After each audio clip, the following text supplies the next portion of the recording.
So our business has changed through working with Corcentric for the past, I think it's been about 2 years now, maybe closer to 3. And we've really changed because we were 5 separate companies, and we still are today.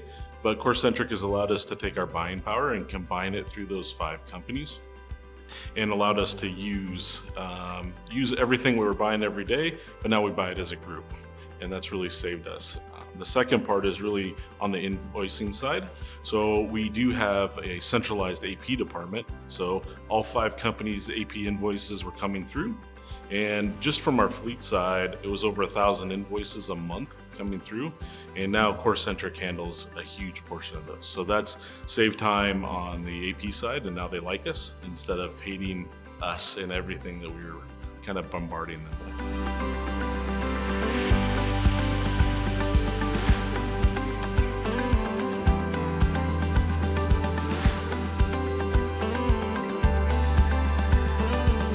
Corcentric is going to help us through that. Obviously, that's what Corcentric's purpose is, right? So they've already helped us on the fleet side consolidate, but we're hoping to do more and more of that throughout the year.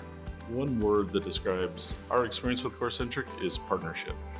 So truly, Corcentric has come aboard and been a partner of us. They've helped us through invoicing issues internally, not on Corcentric's side, but on our own side. How do we process our own invoices? How do we issue POs? How do we manage our other partner companies? They've really helped us and helped us to grow through that partnership for all those.